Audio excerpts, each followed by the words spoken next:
मंगलमय मंगलकरण बीतराग विज्ञान।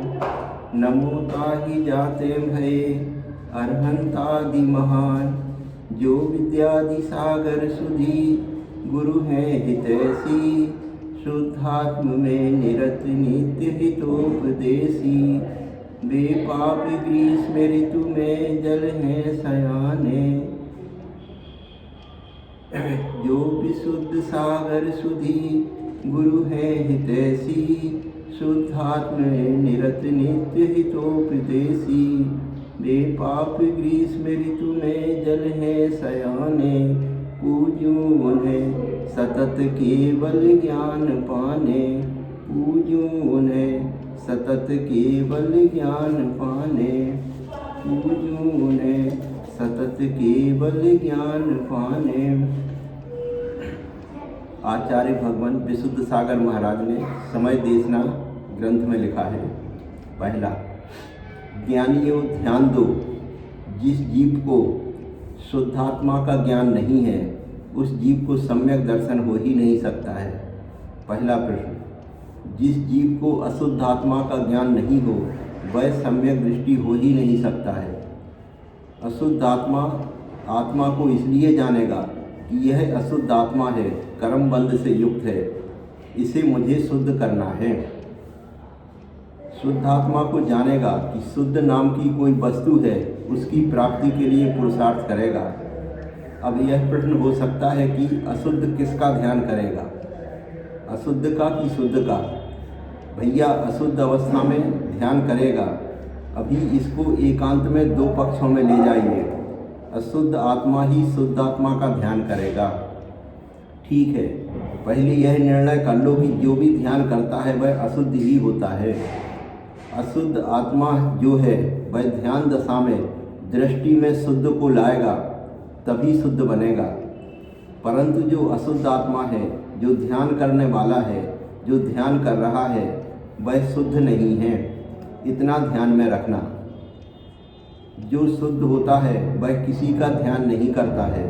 क्यों? अप्राप्ति का ध्यान होता है, प्राप्ति की अनुभूति होती है। जब तक सिद्ध पद की प्राप्ति नहीं हुई है तब तक सिद्ध का ध्यान हो सकता है, लेकिन जो सिद्ध बन चुका है वह सिद्धों का ध्यान भी नहीं करेगा। दूसरा, मिथ्या दृष्टि जीव पहले यह समझा कि यह सत्य स्वरूप है और यह समझने के बाद फिर उनसे जानता है, पहचानता है कि अरे आत्मा स्वतंत्र वस्तु है और कर्म स्वतंत्र वस्तु है। ऐसा निर्णय करेगा और ऐसा निर्णय प्राप्त करके सम्यक प्राप्त कर लिया। अब क्या करेगा वह जीव? वह तो सदा तड़प रहा है। चरणानुयोग यह कहेगा कि सम्यक दृष्टि जीव चारित्र के लिए तड़पता है। आत्मस्वरूप की प्राप्ति का उपाय क्या है? जिन शासन में मात्र दो ही बातें हैं, मार्ग और मार्ग का फल। मग्गो मग्ग फलम दिए दुबिहम जिन सांसड़ो सग खादम। मग्गो मख उवाओ रस फलम होई डिब्बाड़म। नियम सार, मोक्ष का मार्ग उपाय है और निर्माण उसका फल है। यदि मार्ग पर नहीं चलेगा तो मार्ग का फल कैसे मिलेगा? इसलिए उस जीव ने क्या किया? तत्व को जान लिया, चतुर्थ गुणस्थान में विराजा है। मूलाचार कहेगा, श्रावकाचार कहेगा कि सम्यक दृष्टि जीव चारित्र प्राप्त कर पाए या ना कर पाए, परंतु छटपटाता है, चारित्रवानों के पास जाता है, 24 घंटे चारित्र पर आस्था रखता है, समाधि में लीन रहता है, चारित्रवान के नज़दीक बैठता है। तीसरा, भैया जिसे आपने आँखों से देखा है उसका ध्यान तो जल्दी कर लेते हैं, परंतु जिसको आपने देखा ही नहीं, जाना ही नहीं, उस पर दृष्टि कहाँ जाती है? सुध परिचिदाणु भूया सब बस भी काम भोग बंद कहा। ये यत्त शुभ लंबो लवरिणा सुलहो बेहद तस्य समय सार। हे भगवान, विषय काम भोग में कितने जल्दी परिणाम में आ जाते हैं, एकत्व विभक्त स्वरूप में क्यों नहीं जाते हैं? एकत्व विभक्त सूत्र तो बहुत कठिन है। ज्ञानी बहुत समय तक तो आदिनाथ की प्रतिमा में भी तेरा चित्त नहीं ठहरता है, जितनी जल्दी स्त्री का चेहरा देख लेता है। क्योंकि श्रुत अनुभूत दृष्ट तूने आज तक देखा किसे काम भोग मंद को, सुना किसे काम भोग मंद को, अनुभव किसका किया काम भोग मंद का। जिसके परिचय को तू प्राप्त हुआ है तू उसमें शीघ्र प्रवेश कर जाता है, जिसका परिचय नहीं है वह बहुत कठिन होता है।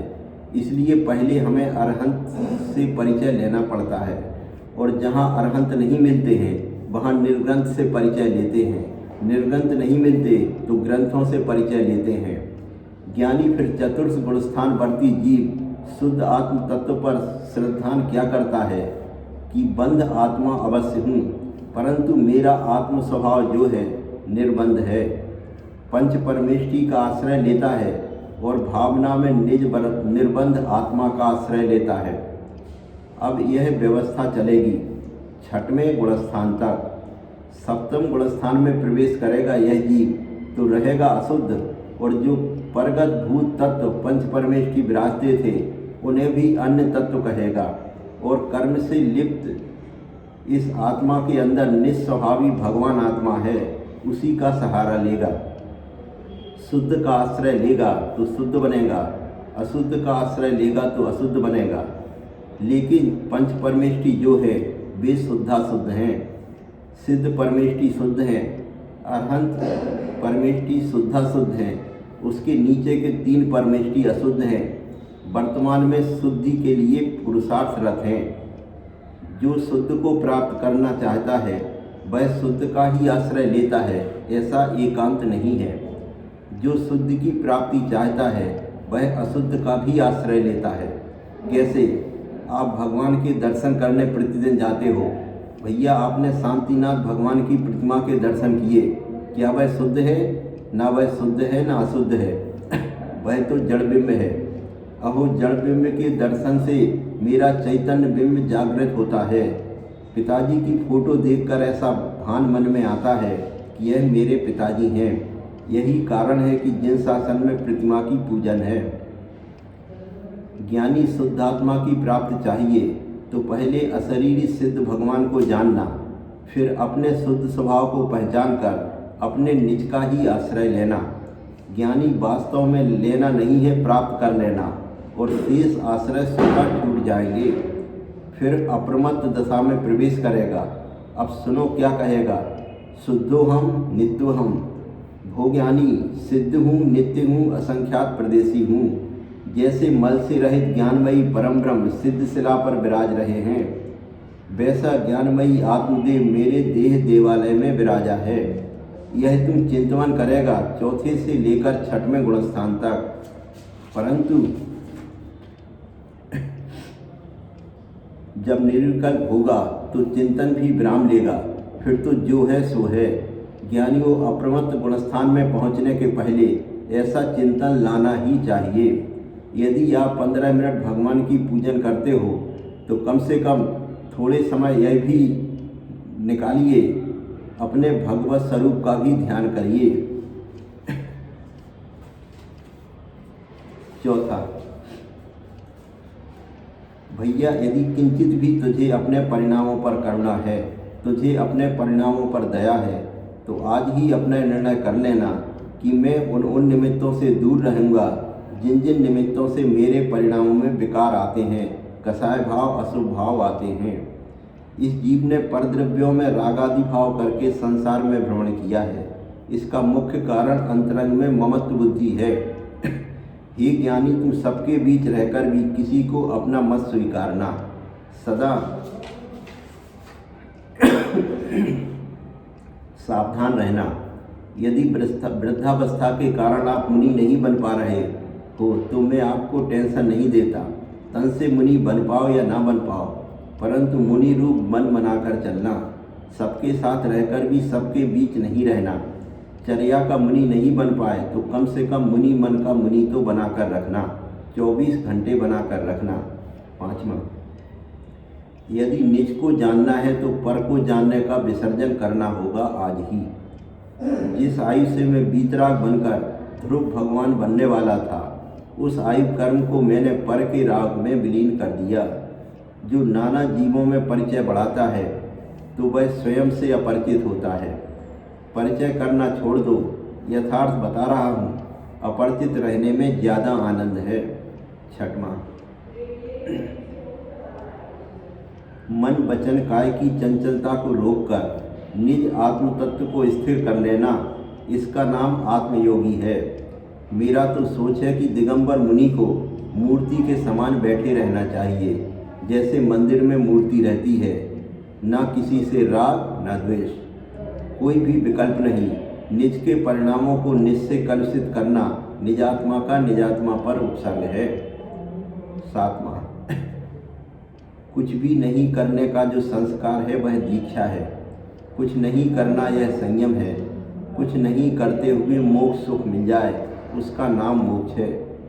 पर्याय के बहुत निषेध निकल गए करते करते, अब कुछ मत कर ज्ञानी, सब कुछ मिल जाएगा। आठवां, त्यागी वृत्ति को संसार शरीर व भोगों से विरक्त रहना चाहिए। पहली प्रतिमा लेते ही संसार शरीर भोग निर्विन्ना। घर से जितना राग छोड़ पाओ ना छोड़ पाओ चिंता मत करना, पर देह से राग छोड़ देना। सबसे खोटा कोई राग है तो देह का राग है। मैं मुनि हूँ, यह मुनि पने का अहम भाव मुनित्व से शून्य कर देगा। नौवां, ज्ञानी सिद्ध स्वभाव का चिंतन सिद्ध भगवान नहीं करते हैं। सिद्ध स्वभाव का चिंतन अशुद्ध ही करता है। शुद्ध स्वभाव का चिंतन अशुद्ध आत्मा ही पर कर्म को गौण करके करता है। कर्म को नाश करके मत बोल देना। सप्तम गुणस्थान में बैठे मुनिराज शुद्धात्मानुभूति का आनंद लूट रहे हैं। वे कर्म को गौण करके आनंद ले रहे हैं, कर्मों को नाश करके नहीं ले रहे हैं।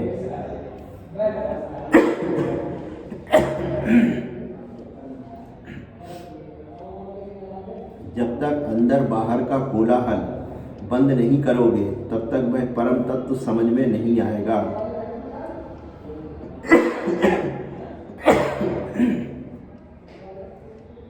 दसवां,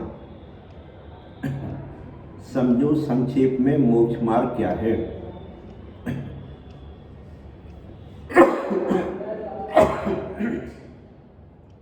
यदि शुद्ध जीव में राग रहित परिणाम है तो मोक्ष होता है, और यदि शरीर आदि में राग परिणाम है तो बंध होता है। अज्ञानी जीव पर के लिए जीता है। संसार हेतु पर परिणति, बंध का हेतु पर परिणति, पागलपन का हेतु पर परिणति, मानसिक तनाव का हेतु पर परिणति, दुर्गति का हेतु पर परिणति। उपेक्षा भाव पर दृष्टि नहीं है। यदि उपेक्षा भाव नहीं है तो संयम नहीं आएगा और पागलपन नहीं जाएगा। तूने पूरी पर्याय को पर में ही नष्ट कर दिया। अब तो दुनिया के झंझट में मत पड़ो, रत्नत्रय को धारण करो और सहजानंद आत्मा में रमण करो। जो सहजानंद से विपरीत हैं वे परद्रव्य हैं, उनसे विरक्त हो जाओ। 11वां, हे ज्ञानी, जब तुझे समझ में आ गया कि सारा जगत निजसे भिन्न है तो इस जगत के मोह को छोड़ दो। मुझे किसी के परिचय से प्रयोजन नहीं, अपरिचित बनकर रहना सीखो। जनसंपर्क करोगे तो वचनावाद होगा, फिर चित्त में विक्षिप्तता आएगी तो फिर स्वानुभूति में कैसे जाएगा। मुनि का धर्म है मौन। बोलो तो तत्व बोलो, सत्य बोलो। यदि तुम लोक प्रसिद्धि में लीन हो गया तो आत्मसिद्धि शून्य हो जाएगी। दीक्षा चाहिए तो इन सब का त्याग करना पड़ेगा, नहीं तो सामायिक नहीं कर पाओगे। यह तो शून्य में निस्वरूप में लीन होने का मार्ग है। स्वा से स्वा की चर्चा करना ही वास्तविक चर्चा है, जिसके माध्यम से आत्म अर्चा होती है। इसी आत्म अर्चा एवं चर्चा के काल का नाम सामायिक है। दुनिया से मौन लेकर निश्चय चर्चा करने का नाम सामायिक है। मोक्ष मार्ग की पूरी साधना सामायिक पर ही निर्भर है। जब तक अंतस में सामायिक प्रवेश नहीं करती है तब तक संपूर्ण क्रियाएं अधूरी हैं। निजानंद का साधन तो सामायिक ही है। यदि निज के निज अशरीरी भगवान आत्मा को देखना है तो अपने परिणामों को स्थिर करके सामायिक करो। सामायिक के बिना कोई भगवान नहीं बन सकता। भक्ति करके स्वर्ग तो जा सकते हो, पर यदि सामायिक नहीं की तो भगवान नहीं बन सकते। यदि कोई उत्कृष्ट मार्ग है तो वह है सामायिक। बिना सामायिक के कुछ होता ही नहीं है। जिसकी सामायिक प्रबल होगी उसका चरित्र निश्चित ही निर्दोष होगा। इस काल को प्रमाद, आलस, निद्रा, तंद्रा में मत खो देना, क्योंकि इसी काल में स्वयं से मुलाकात होती है। सामायिक के समय पंखा आदि कभी भी नहीं चलाना चाहिए। यदि निज से निज की बात होती है, सामायिक में ही निज से निज की बात होती है। आत्मा में आत्मा का समावेश कर लेना व अपने में एक हो जाना सामायिक है। 13वां, जब साबद्ध क्रिया होती है तो परिणामों में अशुद्धि आती है। मन की अशुद्धि में शुद्धात्मा की अनुभूति संभव नहीं है। जहाँ आर्द्र और ध्यान रहेंगे वहाँ शांत चित्तता नहीं होगी। यही कारण है परम तत्व को समझने के लिए अंतरंग बहिरंग परिग्रह से हटना पड़ेगा, यानी आपकी भाषा में तनाव मुक्त जीवन। यदि तनाव युक्त जीवन होगा तो ज्ञानी माला की माला तो फेर सकते हो, पर मन निर्मल नहीं होगा। यह पूरा विषय मन की विशुद्धि का विषय है। आत्मालाद, आत्मप्रसाद, आत्मानंद तभी संभव है जब विकल्पों से शून्य होगा। 14वां, वृत्तियों ध्यान दो। जो भाव वृत्ति है वही वृत्ति है। द्रव्य वृत्ति की सुगति नहीं होगी। देव गति हो जाए तो वो कौन सी सुगति है? यदि कोई सुगति है तो मात्र सिद्ध गति है। देव गति भी तो संसार ही है। जहाँ से वापस न आना पड़े वही सुगति है। इसलिए जो विषय उद्यान में लोलपी मन हस्ती रमण कर रहा है उसे ज्ञान अंकुश से बस कर लो, तभी सुरक्षित हो। अपने चित्त को चित्रों से बचाकर रखो। यह चित्त पहले चित्रों में जाता है, फिर अपने चरित्र को खो देता है। इसलिए साधक को अपनी दृष्टि नीचे रखना चाहिए। विषम लिंगियों से सदा दूर रहना चाहिए। प्रभावना हो तो एक किनारे रख देना, पर आत्मा की अप्रभावना मत कर देना। रत्नत्रय के तेज से आत्मा की प्रभावना करो। श्रावक दान पूजा करो। साधु से कहेंगे निज को निज से प्रभावित कर लेना, यही प्रभावना है। यदि शांत भूत परम ब्रह्म को लखना है तो दृष्टि को नीचा करो। तू शरीर से राग छोड़, पर के शरीर को देखना छोड़, निज के शरीर को देखना छोड़। सुंदर रूप मत निहार, निहार सकता है तो स्वरूप को निहार। रूप दृष्टि है बंध दृष्टि और स्वरूप दृष्टि है निर्बंध दृष्टि। 15वां, हे ज्ञानी, तू खुली आँख होते हुए भी अंधा कैसे हो गया? विषयों में लिप्त कैसे हो गया? इंद्रिय विषय भोग शरीर आदि को नष्ट करने वाले हैं, उनमें लिप्त कैसे हो गया? मिले नहीं तो इच्छाओं में जल रहा था, मिले तो समझ में नहीं आया क्या हुआ। इंद्रियां शिथिल हो गई तो पश्चाताप कर लिया। त्रैकालिक कष्ट दे रहा है। संयमों को सदा सावधान रहना चाहिए। संयम अपना है। श्रीमद् राजचंद्र जी ने लिखा है, पैर रखते ही पाप लगता है और नज़र उठाते ही जहर चढ़ता है।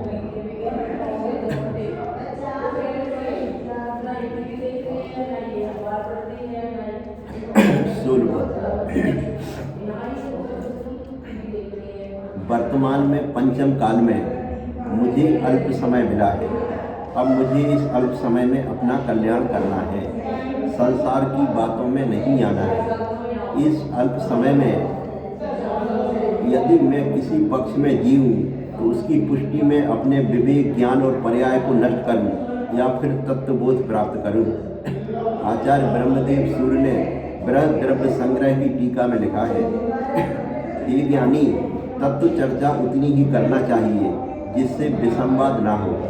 यदि विसंवाद होने लग जाए तो वह तत्व चर्चा नहीं है। विषमवाद से कषाय भाव होगा और इससे कर्माश्रय होगा। कर्माश्रय से संसार बढ़ेगा। मैं संसार बढ़ाने के लिए नहीं आया हूँ, इसलिए मुझे उतने ही तत्व चर्चा करना है जिससे संवेग भाव जीवित रहे। मुझे इतना ही तत्व समझना है जिससे मेरे परिणाम उपशम भाव को प्राप्त हों। यदि मुझे आपके पक्ष में खिंचाव नजर आता है तब मैं अपने आप को आपसे दूर रखना चाहता हूँ, क्योंकि आपको समझा नहीं सकता हूँ। मैं तो आपको मात्र समझा सकता हूँ, तत्व चर्चा कर सकता हूँ, लेकिन इस बात का बहुत दिन पहले निर्णय कर चुका हूँ कि किसी के द्वारा किसी को बदलने का भाव लाना अपनी अज्ञान दशा है। मैं जो कथन कर रहा हूँ आपको बदलने के लिए नहीं कर रहा हूँ। यह सत्य की निरूपणा चल रही है। यह मेरा विषय नहीं है, आपके स्वयं के उपादान का विषय है।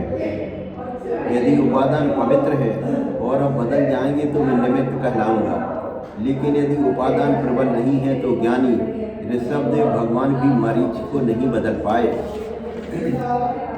परा अभिप्राय निवृत्ता मशक्कत्वात् राजवार्तिक नवम अध्याय। ज्ञानियों ये राजवार्तिक का वार्तिक है। दूसरे के अभिप्राय को बदलना बड़ा अशक्य होता है।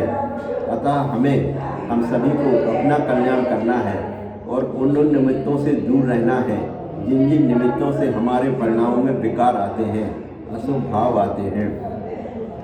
विकहा तहा कसाया इंद्रियद तहेव पड़यो या। ज्ञानियों प्रमाद के 15 भेद होते हैं। 4 विकथाएँ, 4 कसाएँ, 5 इंद्रियाँ, निद्रा और स्नेह। इन 15 प्रमादों से ज्ञानी को अपनी आत्मा की रक्षा करना चाहिए।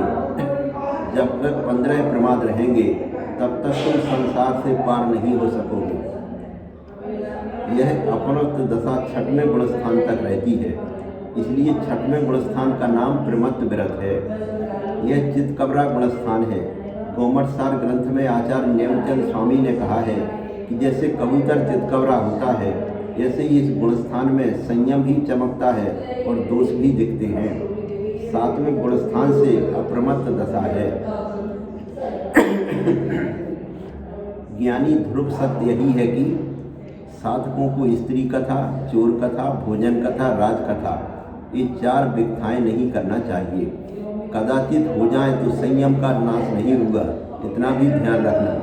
प्रमाद के कारण 6वां गुणस्थान चल रहा है। रयण सान ग्रंथ में लिखा है, दानम पूया मुख्यम। ज्ञानी दान देना और पूजा करना श्रावक का मुख्य धर्म है। जो श्रावक दान नहीं देता, पूजा नहीं करता, वह श्रावक कहलाने का पात्र नहीं है। और ध्यान व अध्ययन करना मुनि का धर्म है। जो मुनि ध्यान अध्ययन नहीं करता, वह मुनि शोभा को प्राप्त नहीं होता। जब भी आप मुनि बने तो ध्यान रखना, बाहरी कार्यों में अपना जीवन बर्बाद नहीं करना। यदि स्वानुभूति लेनी है तो पूर्णतः निर्दोष चारित्र का पालन करो। प्रमाद ही जीव का सबसे बड़ा शत्रु है। संयमों को सदा इससे सावधान रहना चाहिए। अधिक से अधिक समय सामयिक करना चाहिए, क्योंकि सबसे कम प्रमाद सामयिक अवस्था में होता है। 17वां जो स्याद्वादी होता है वह निश्चय को निश्चय की दृष्टि से समझता है और व्यवहार को व्यवहार की दृष्टि से समझता है।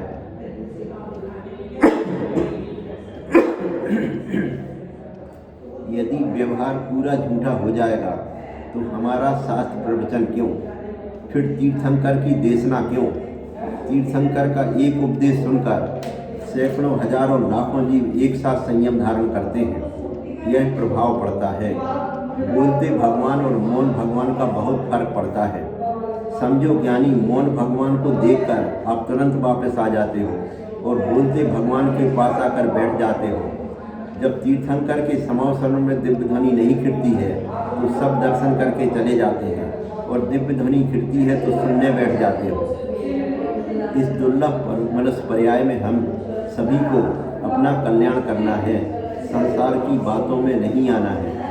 आत्मा का कल्याण करने के लिए आचार्य ने लिखा है, सभी को 2 कार्य अवश्य करना चाहिए: आत्मा का चिंतन मनन और जिनेंद्र भगवान की भक्ति। जिस प्रकार दर्पण में चेहरा देखकर हमें अपने चेहरे पर लगी कालिमा दिख जाती है और हम उसे साफ करने का प्रयास करते हैं, उसी प्रकार जिनेंद्र भगवान के दर्शन करने से हमें अपने दोष दिख जाते हैं। हमारा स्वरूप भी भगवान के समान वीतराग है। राग द्वेष करना बेकार है, दोष है। सम्यक दृष्टि जीव राग द्वेष की निवृत्ति के लिए चारित्र को धारण करता है। आचार्य समंतपद महाराज ने रत्न करंडक श्रावकाचार्य ग्रंथ में लिखा है, मोह तीव्राभरणे दर्शन लाभात वाप्त संज्ञानः राग द्वेष निवृत्ति चरणम प्रतिपद्यते साधु। जिनका मोह समाप्त हो जाने से सम्यक दर्शन सम्यक ज्ञान की प्राप्ति हो गई है, वह जीव राग द्वेष की निवृत्ति करने के लिए चारित्र को धारण करता है। राग द्वेष को दूर करने का चारित्र के अलावा और कोई दूसरा रास्ता नहीं है। जिस प्रकार दर्पण मुख पर लगी कालिमा को साफ नहीं करता, हमें स्वयं अपने हाथों से करना पड़ती है, उसी प्रकार हमारे राग द्वेष को भगवान दूर नहीं करते। हमें स्वयं चारित्र को धारण कर प्रमाद को छोड़कर उसका निर्दोष रूप से पालन कर राग द्वेष को दूर करना चाहिए। 18वां, तूने धर्म करते करते कसाय की। धर्म भी करने आया तू मान की पुष्टि के लिए। हे ज्ञानी, तू कर्म क्षयार्थ आया था कि कर्म बंधार्थ आया था? यदि कर्म बंध के लिए नहीं आया है तो धर्म क्षेत्र में कसाय भाव किस बात का? यदि तुझे अर्घ चढ़ाने को नहीं मिला तो तू क्षमा भाव धारण किए रहता। यह मेरा निश्चय, यह मेरा व्यवहार, यह मेरा पंथ, यह मेरी यामनाएं धर्म के नाम पर कसाय कर रहे हो। यदि पूजन काल में कसाय करने लग गया तो पूजन किसके लिए हुई? कसाय के लिए, और कसाय संसार के लिए। बस समय पर सब भूल जाते हैं क्योंकि समय में नहीं होते। जो स्वसमय में होते हैं उन्हें हर समय याद रहता है कि मैं भगवान आत्मा हूँ, त्रैकालिक ध्रुव चिदानंद चैतन्य पिंड हूँ, अकसाय स्वभावी हूँ। ज्ञानी तू अबुद्धिपूर्वक नहीं बुद्धिपूर्वक कसाय करता है, क्योंकि तू असंगी नहीं है, तू बीतरागी भी नहीं है। असंगी के मन नहीं होता या बीतरागी को विकल्प नहीं होता है, तू दोनों ही नहीं है, इसलिए तू बुद्धिपूर्वक ही कसाय करता है। कहाँ गई प्रज्ञा? हे ज्ञानी, तू विद्युत के नंगे तार को छू लेता है क्या? नहीं। तो हे ज्ञानी, जैसे तू बिजली के तार से दूर भागता है तो तेरे अंदर जो कसाय का करंट बह रहा है उससे दूर चला जा। बिजली का तार पकड़ेगा तो शरीर मात्र झुलसेगा, और तू कसाय के तार पकड़ रहा है तो तेरी आत्मा के गुण झुलस रहे हैं।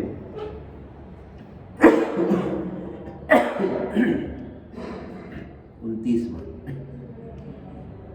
या एव मुक्त्वा नय पक्षपातम स्वरूप गुप्ता निवसन्ति नित्यम विकल्प जाल च्युत शांत चित्तस्तात एवं साक्षात अमृतम पिबन्ति।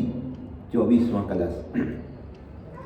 भो ज्ञानी, जो नए के पक्षपात से रहित हो चुका है, स्वरूप में लीन हो रहा है, वही साक्षात अमृत पान करता है। संकल्प विकल्प जाल से रहित होकर ज्ञानी पुरुष शांत रहता है। यथार्थ समझना, जिसका चिंतन ऊंचा होगा उसका चारित्र ऊंचा होगा, और जिसका चारित्र ऊंचा होगा वह जगत के द्वंद्वों से बहुत दूर होगा। चिंतन की गहराइयाँ चाहिए। जितना नीचे गड्ढे में बैठकर देखोगे उतना कम दिखेगा, और जितने ऊपर चढ़ते जाओगे उतना अधिक दिखेगा। इसलिए चिंतन की ऊंचाइयाँ चाहिए। मैंने हर आमनाय के प्रवचन सुने हैं। निश्चय व्यवहार के सब विद्वानों के बीच बैठकर आया हूँ, लेकिन जब पंथ सामने आता है सत्य को गुण नहीं अभाव कर दिया जाता है। गौण करना तो मुझे स्वीकार है, अर्पिता नरपता सिद्धे, एक को प्रधान करो दूसरे को गौण करो, स्वीकार है। लेकिन जहाँ अभाव ही कर दिया जाता है वहाँ सतपथ कहाँ होगा। जो प्रज्ञा के व्यभिचारी होते हैं वे नवीन पंथ को जन्म देते हैं। जो प्रज्ञावंत होते हैं वे महाश्रवण भट्टारक तीर्थंकरों के पथ पर चलते हैं। इसलिए उन निमित्तों से अपनी आत्मा की रक्षा करो जिन निमित्तों से स्व पर की कसाय भड़के। कसाय करने से स्वयं का ही घात होता है, दूसरे का घात नहीं होता।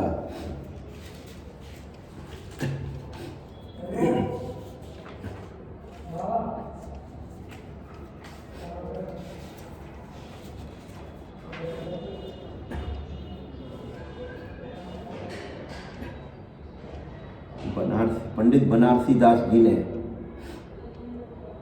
लिखा है, जो बिन ज्ञान क्रिया अवगा है, जो बिन क्रिया मोह पद चाहे, जो बिन मोह कहे में सुखिया, सो अजान मूढ़न में मुखिया।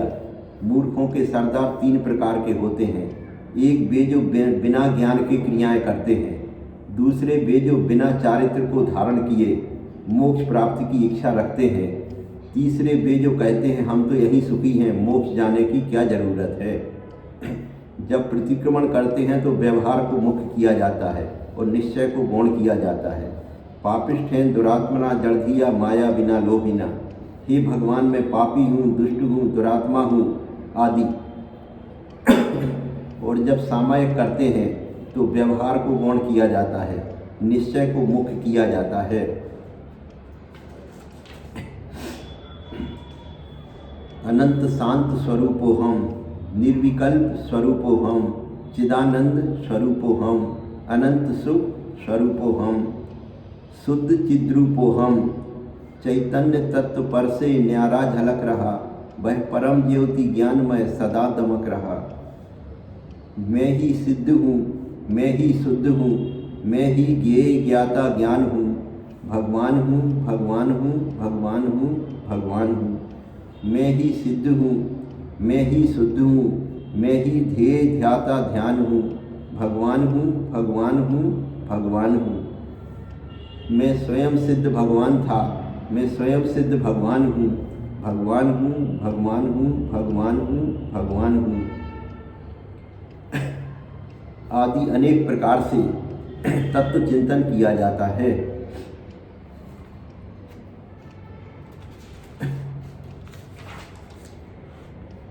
व्यवहार वही है जिससे निश्चय की प्राप्ति हो, और निश्चय वही है जो व्यवहार पूर्वक हो। यदि आपने निश्चय का निषेध करना शुरू कर दिया और व्यवहार परिपूर्ण कर रहे हो तो आपका व्यवहार कार्यकारी नहीं है। यदि निश्चय रत्नत्रय पर लक्ष्य ही न जाए तो व्यवहार रत्नत्रय किस लिए है। वास्तव में दिगंबर मुनि वही है जो व्यवहार रत्नत्रय प्राप्त कर चुका है और निश्चय की प्राप्ति में लगा है। यदि रत्नत्रय से समन्वित परिणति होगी तो रत्नत्रय से बड़ा सुख जगत में कहीं नहीं है। 20वां, जीव राग द्वेष ही कर सकता है, जीव किसी और के सुख दुख को नहीं करता है। घर को सुखी करने के भावों के कर्तापन तो हो सकते हो, करता तो हो सकते हो, परंतु पर को सुखी नहीं कर सकते हो। इसलिए जीवन में इतना ध्यान रखना, कभी किसी को दोष मत देना। किसने तेरे साथ क्या किया यह दूसरे का दोष नहीं है, यह तेरे ही पूर्वकृत अशुभ कर्म का दोष है। निमित्ताधीन दृष्टि को आपको छोड़ना पड़ेगा। आप दूसरे के दोष देखकर संक्लेशता को ही प्राप्त कर पाएंगे, आस्त्र ही कर पाएंगे। लेकिन ध्रुव सत्य तो यह है कि तेरे कर्मों का कर्ता दूसरा कोई नहीं है। उपादान दृष्टि से देखो तो कर्म का कर्ता जीव नहीं है, कर्म ही कर्म करता है। जीव तो अपने भाव कर्मों का करता है, द्रव्य कर्मों का कर्ता भी नहीं है। द्रव्य कर्मबंध का कर्ता हो सकता है लेकिन कर्मण वर्गणाओं का कर्ता नहीं है। जब मैं अपने चैतन्य स्वभाव का कर्ता नहीं हूँ तो पर का कर्ता कब से हो गया। ज्ञानियों, कोई किसी द्रव्य को कर सकता है क्या? तेरे अंतरंग का मिथ्या जब तक नहीं रहेगा तब तक मोक्ष मार्ग में किसी के पास सम्यक्त भी नहीं है। जो एक दूसरे के सुख दुख का कर्ता बनेगा वह घोर मिथ्या दृष्टि है। ना तू मेरी प्रशंसा और ना ही तू मेरी निंदा कर सकता है। तू अपने भावों का कर्ता हो सकता है। मेरी निंदा और प्रशंसा मेरी यशा कीर्ति से होगी।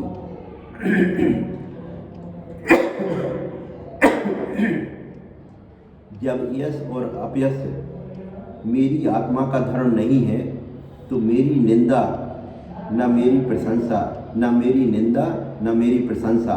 और जिस शरीर के संयोग से तू निंदा प्रशंसा का हेतु बोल रहा है वह नौकन शरीर मेरा नहीं है, तब तनाव किस बात का कि यह मेरा निंदक है, यह मेरा प्रशंसक है। ध्रुव आत्म तत्व पर तेरी दृष्टि नहीं है। भैया आज समझ ले कि लोक में वेशधारी कितने हो सकते हैं और त्यागी कितने हो सकते हैं। चरणानुयोग का त्याग तो बहुत दिख सकता है, परंतु जब तक ध्रुव दृष्टि नहीं है तब तक त्याग दृष्टि नहीं है। हे भैया, जब तक राग दृष्टि नहीं गई तब तक त्याग दृष्टि नहीं आई। जब तक ध्रुव दृष्टि नहीं आई तब तक त्याग दृष्टि नहीं है। कितना उथला उथला धर्म चलता है। अपनी प्रशंसा सुनते सुनते जीवन व्यतीत हो गया। ज्ञानी निंदा सुनने का अभ्यास करो। निज की प्रशंसा सुनना भी कसाय है, निज की निंदा नहीं सुनना भी कसाय है। सबसे बड़ा लोभ यदि साधु जीवन में है तो उसका नाम है मान। व्यक्ति सब कुछ छोड़ सकता है, घर गृहस्थी, स्त्री बच्चे परिवार सब छोड़ देता है, लेकिन आसन की ऊंचाई के लिए बड़े बड़े महात्माओं को भी झगड़ते देखा जाता है। भूज्ञानी यह भूल जाइए कि स्वाभिमान को ठेस लगेगी। स्वाभिमान को ठेस नहीं लगेगी, मान को ठेस लगेगी। मान हट जाए तो किसको ठेस लगेगी। अलग से नाम क्यों रखा स्वाभिमान। जब कुछ ऐसे तीव्र अहंकारी लोग होते हैं उनको मान में भी मान चाहिए, तो उनके लिए रखा गया है स्वाभिमान। क्या बोलते हैं, मेरा मान नहीं है। मान नहीं है वे दिखाना चाहते हैं और स्वाभिमान की रक्षा तो करता है ऐसा बोलते हैं। वे तीव्र अहंकारी हैं, स्वाभिमानी हैं। स्वाभिमानी इसलिए अलग से उसका नाम रखा है। भ्रमित तो पक्के हैं। विश्व की अनुभूति के लिए पर के प्रति दृष्टि डालना पड़ती है, परंतु धर्मानुभूत के लिए पर के प्रति कोई अपेक्षा नहीं रखी जाती है। मान के लिए, स्वाभिमान के लिए पर चाहिए पड़ता है। यह जीव मान कसाय को स्वाभिमान कर रहा है। इन कसाय रूपी चोर लुटेरों ने हमारे आत्मधन को लूट लिया है। हमें सदा इनसे दूर रहना चाहिए। छपड़ासार नकदीसार ग्रंथ आत्मा के निज के परिणामों का बही खाता है। ज्ञानी आप बनिए के बेटे हो तो जरा इतना तो देखो कि किसमें लाभ है और किसमें हानि है। 21वां, आप जिस गृहस्थी के राग में रमे बैठे हो, इसके बाहर जब निकल जाओगे तब आपको समझ में आएगा कि इसके बाहर भी कुछ आनंद है। इसलिए इतनी सी बात मान सकते हो आज के लिए। आप 5 मिनट मात्र दे देना अपने लिए। नहीं दोगे तो धिक्कार है। पूरी पर्याय दे दी पर के लिए, पर अपने लिए 5 मिनट भी नहीं दे सकते। भैया 5 मिनट मात्र दे दीजिए अपने लिए। उसमें भगवान का नाम मत लेना, क्योंकि अपने लिए दिला रहा हूँ, भगवान के लिए नहीं दिला रहा हूँ। जब मैं उक्त समय भगवान को भी नहीं दिलाने के लिए कह रहा हूँ तो शेष विषय कसाय के लिए कैसे दोगे। उन 5 मिनटों में ना तो भगवान आना चाहिए तेरे सामने, ना जनक जननी स्त्री पुरुष कुछ भी नहीं आना चाहिए। 5 मिनट में आप निस्वतंत्रता का लक्ष्य बनाना कि मैं सारे विश्व में कण कण से भिन्न हूँ। बिल्कुल खाली होकर बैठना। ये जगत के विकार, जगत के सुधार कुछ भी नहीं आना चाहिए। उसमें एकमात्र स्वयं आना चाहिए। भैया जगत में कोई कष्ट तेरे लिए नहीं है, किंचित भी कष्ट नहीं है तुझे। बस 5 मिनट अपने लिए देना है। राग में रहता है इसलिए जीव दुखी है।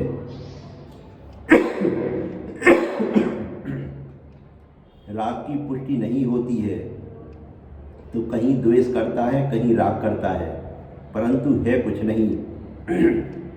कण कण स्वतंत्र है, अणु अणु स्वतंत्र है। ध्यान रखना, कैवल्य तभी होगा जब तेरे मन में केवल तू होगा।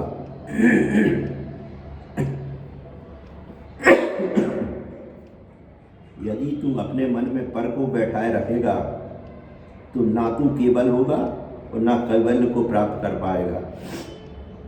छोड़ो झगड़े झमेले, ये सब संबंध है भैया। जब तक यह आँख खुली है तब तक भीतर की आँख खोल लेना। पर के रागों से अपनी आत्मा को बिल्कुल सुरक्षित रखना। जो जीव दिगंबर मुनि बने वे मात्र स्वतंत्रता के वेदन के लिए बने। कोटि कोटि अप्सराओं के साथ रमण करने वाला सौधर्मिंद जिस आनंद का वेदन करता है, उस आनंद का वेदन एक बीतरागी तपोधन एक सामायिक में करता है। आचार्य विद्यासागर महाराज ने भी लिखा है कि मुनि सप्तम गुण स्थान में जिस आनंद का वेदन करता है, उसका वेदन स्वर्ग के सौधर्म इंद्र को और किसी को भी नहीं है। 22वां आचार्य अमृतचंद स्वामी ने कहा है, जो निश्चय और व्यवहार दोनों नयों को समझकर किसी भी नय का पक्षपाती ना होकर मध्यस्थ होता है, वही उपदेश सुनने के लिए पात्र होता है। हठग्राही पक्षपाती उपदेश का पात्र नहीं है। व्यवहार वही है जो निश्चय की प्राप्ति के लिए किया जाए। निश्चय से व्यवहार प्रकट नहीं होता है, व्यवहार से निश्चय प्रकट होता है। और यह सिद्धांत की पहले निश्चय होता है फिर व्यवहार होता है। यह दिगंबर आमनाय का सिद्धांत नहीं है। जब निश्चय प्रकट हो ही रहा है तो फिर व्यवहार की क्या आवश्यकता है। लक्ष्यभूत द्रव्य हमारा व्यवहार नहीं है, निश्चय है। निश्चय से परमार्थ है, व्यवहार की ओर नहीं जाना है, व्यवहार से निश्चय की ओर जाना है। विश्वास रखना भैया, जैसे पुत्री के दीर्घ समय बाद पुत्र हो जाए तो उसे कितनी सुखी खुशी होती है, लेकिन जितना तत्व निर्णय होने पर आनंद आता है वह उससे कई गुना अधिक होता है। अनादि की अविद्या का भ्रम छूट जाए, यही तो सबसे बड़ा पुरुषार्थ है।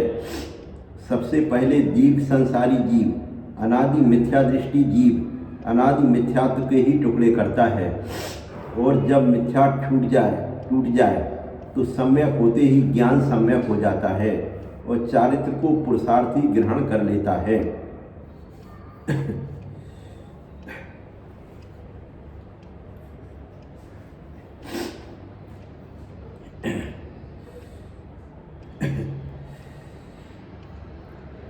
लोग सोचते हैं मैं महाराज नहीं बनूंगा क्योंकि इतना बोल नहीं सकता हूँ, मुझे इतना ज्ञान नहीं है। इतना तनाव मत करो, यह तो पर को समझाने की भाषा है। निज को समझने के लिए कुछ नहीं चाहिए। आत्म स्वभावम परभाव भिन्नम, आत्मा का स्वभाव प्रभावों से अत्यंत भिन्न है।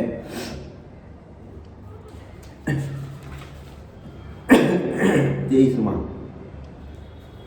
इष्टोपदेश ग्रंथ में लिखा है, यो यत्र निवास सन्नास्ते तत् सा तत्र कुर्ते रतिम, यो तत्र रमते तस्मादन्यत साना गच्छति।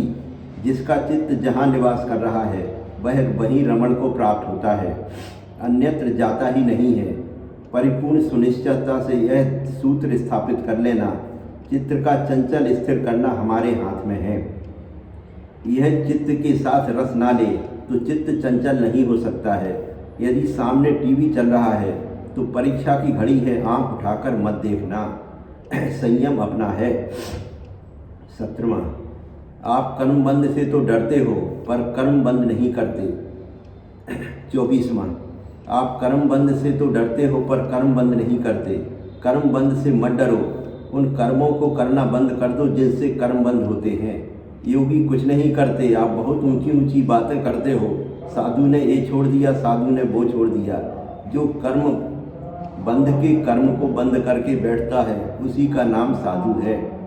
25वां हे ज्ञानी, यदि तू वास्तव में ज्ञानी है तो अपने ज्ञान का उपयोग कर्म क्षय में कर, कर्म बंध में मत कर। वृद्धावस्था में तनाव टेंशन नहीं करना, जिम्मेदारी लेने की आवश्यकता नहीं है। छोड़ो ये सब, स्वतंत्र रहना सीखो। जितनी जिम्मेदारी है वह शुद्ध पागलपन है, शुद्ध पागलपन। सब हटाओ, अनंत भाव में पराधीन रहे हो। अब इस एक भाव में जागते जागते जीते जीते जी लो। कई लोग 26वां, मैं मुनि इसलिए बना हूँ कि पापों से मौन हूँ। मुनि पापों से बात नहीं करता। जब भी आप मुनि बनो, आर्य का बनो, तो ध्यान रखना बाहरी कार्यों में अपना जीवन बर्बाद नहीं करना। साधु के दो ही कार्य में तप और श्रुत। सदा 5 पापों से दूर रहना चाहिए।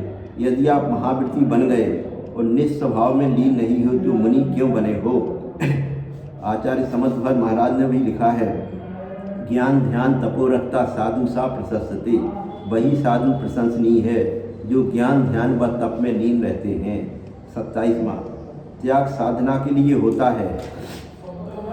साधक साधना मौन से करे तो साधना का आनंद आता है और साधना का व्याख्यान करेगा तो व्याख्यान का आनंद आएगा, परंतु साधना का आनंद नहीं आएगा। क्रिया को करो पर कहो मत। 28वां, हे विमुक्ष, तुम कब तक लोकाचार में रहेगा। लोकोत्तराचार की ओर चलो।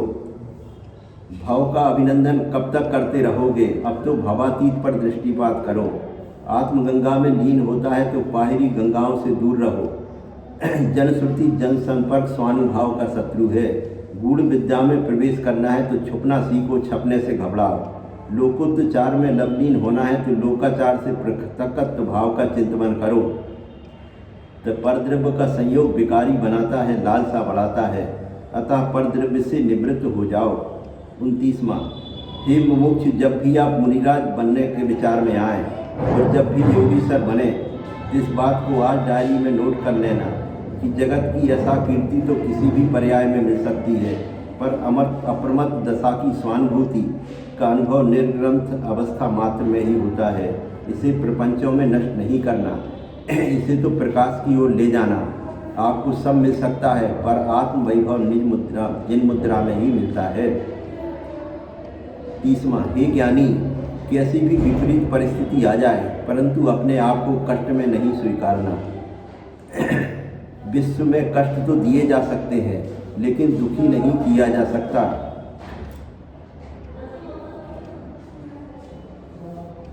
कष्ट देना पर सापेक्ष है, दुखी होना स्वापेक्षता है।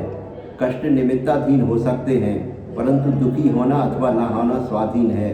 तपोधन कष्ट आने पर प्रसन्न होते हैं। अच्छा हुआ जो ऋण से मुक्त हो गए।